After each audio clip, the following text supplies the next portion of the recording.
Saudara-saudari terkasih, apakah saudara sudah memulai hari ini dengan penuh sukacita dan punya niat untuk berbuat baik meskipun kecil? Semoga Tuhan memberkati niat baik saudara. Kita manusia ini merupakan bagian dari alam. Bagaimanapun kita hidup di dunia ini mengikuti hukum-hukum alam yang berlaku.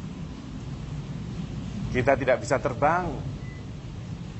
Kita tidak bisa berada di dua tempat pada waktu yang bersamaan. Kalau kita jatuh ya pasti ke bawah. Kita harus makan apa yang tumbuh dari bumi. Hukum alam juga berlaku untuk kita. Persoalannya seringkali kita jauh dari alam, sehingga kita kurang sadar bahwa kita juga mengikuti hukum alam. Maka penting kita belajar dari apa yang terjadi di sekitar kita.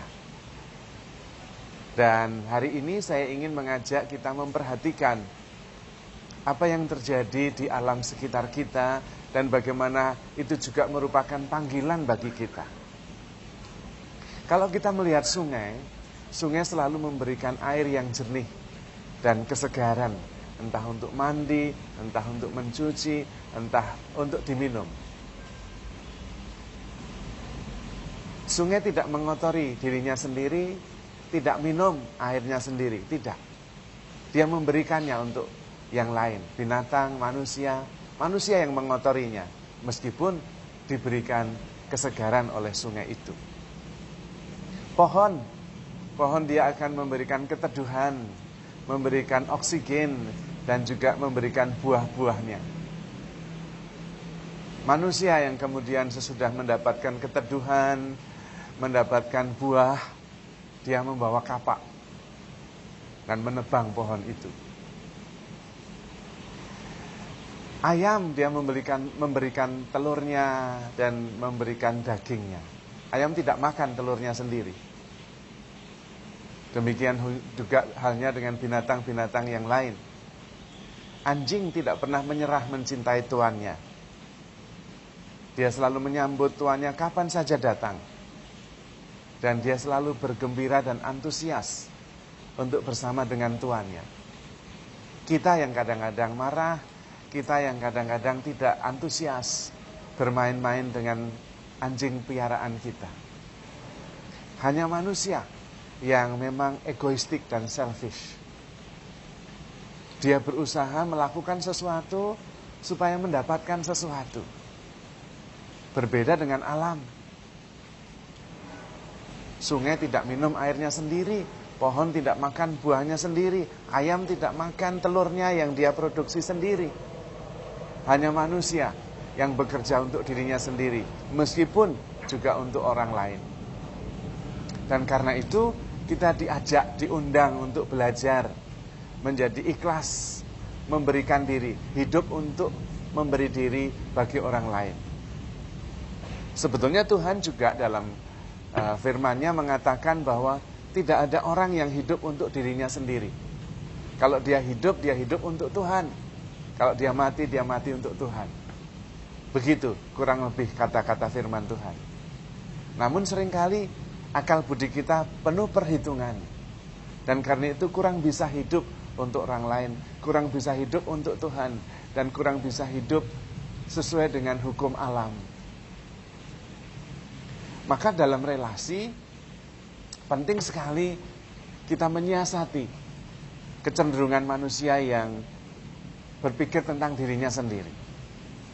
Karena itu seorang ahli konsultan perkawinan, dia mengatakan bahwa yang menyelamatkan perkawinan bukan kata I love you, tetapi kata terima kasih. Karena seringkali dalam relasi, apalagi dalam relasi yang sudah bertahun-tahun, rumah tangga antara suami dan istri, seringkali kata terima kasih ini tidak mudah diucapkan. Dan karena itu seringkali suami istri merasa kurang dihargai, dua-duanya. Padahal sebetulnya seluruh tindakan suami istri mengalir dari cinta, dan itu perlu dihargai, perlu juga disyukuri dengan cara mengucapkan terima kasih. Semakin kita peka mengucapkan terima kasih, semakin relasi makin erat, makin merasa dipahami satu sama lain, dan relasi itu selamat. Ketika suami pagi-pagi mendapatkan makanan di atas meja, kata-kata pertama yang harus diucapkan adalah terima kasih kepada sang istri. Baru kemudian berdoa, bersyukur kepada Tuhan. Karena memang Tuhan memberi, tapi kalau tidak ada istri yang memasak, tidak terjadi makanan di atas meja. Secangkir kopi hangat yang disediakan, dihantar di hadapan, di atas meja, membutuhkan ucapan terima kasih. Suami yang berangkat kerja, itu adalah wujud cinta. Seharian dia akan berjuang, itu juga pantas mendapatkan ucapan terima kasih. Ketika terima kasih diucapkan, kita merasa dimengerti, kita merasa dihargai, dan relasi kemudian menjadi lebih erat. Tetapi hal itu tidak mudah diucapkan. Selain karena sudah dianggap biasa, juga tertutupi seringkali oleh peristiwa-peristiwa negatif yang menyakitkan. Sehingga seolah-olah warnanya itu gelap, yang negatif-negatif yang dominan. Padahal sebetulnya kalau kita bisa melihat secara lebih teliti, yang positif yang dominan. Makanan tersedia, setiap hari masih bekerja dan kembali ke rumah, makan bersama, memberikan waktu bersama-sama, secangkir kopi hangat, lampu yang menyala, semua hal dibiayai, berjalan dengan baik. Hal-hal sederhana yang pantas kita syukuri dan mendapatkan ucapan terima kasih. Karena memang manusia sebetulnya lebih banyak memikirkan tentang dirinya sendiri. Latihan mengucapkan terima kasih itu latihan kita keluar dari diri sendiri, sangat sederhana, dan itu efeknya besar. Kita kemudian lebih perhatian, orang yang mendapatkan ucapan terima kasih juga merasa dihargai, merasa dimengerti, dan relasi menjadi lebih erat. Resiprokal, berbeda dengan alam. Karena itu, sembari berlatih mengucapkan terima kasih, berlatih juga untuk hidup demi orang lain. Man for others, hidup untuk orang lain seperti alam semesta yang terus memanggil kita supaya hidup untuk memberi. Dan kalau digabungkan hidup untuk memberi seperti diajarkan oleh alam semesta dengan ucapan terima kasih, maka terjadilah relasi yang sangat mendalam. Sesuatu yang sangat sederhana tetapi menyelamatkan relasi. Karena mengetahui the nature of human being, kecenderungan manusiawi yang seringkali lebih banyak berpikir tentang diri sendiri, mengerjakan sesuatu dengan harapan mendapatkan balasan, meskipun itu sekedar ucapan terima kasih. Dan kalau kita sudah terbiasa, kita akan melihat banyak hal yang bisa disyukuri, termasuk yang sederhana-sederhana. Dan karena itu, relasi tidak tertutupi oleh peristiwa-peristiwa yang menyakitkan, yang terjadi 1-2 kali, tetapi diwarnai oleh rasa syukur, penghargaan, dan cinta yang terjadi hampir setiap hari sampai sebegitu biasanya.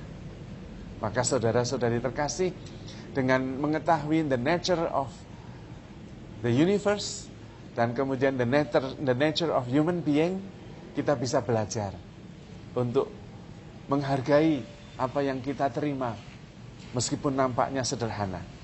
Bersyukur akan banyak hal yang membantu kita untuk lebih peka dan sadar akan kebaikan yang terjadi di sekitar kita. Sekaligus belajar kita hidup untuk memberi. Jangan sampai kalah sama pohon, jangan sampai kalah sama anjing. Anjing aja bisa Pohon saja bisa hidup untuk orang lain. Kenapa kita tidak bisa? Katanya kita lebih pintar. Apalagi kita bisa sadar dan mengerti betapa kita dicintai oleh Tuhan begitu besar. Maka saudara-saudari terkasih, handle yourself with care. Ucapkan terima kasih because you are loved. Tuhan memberkati.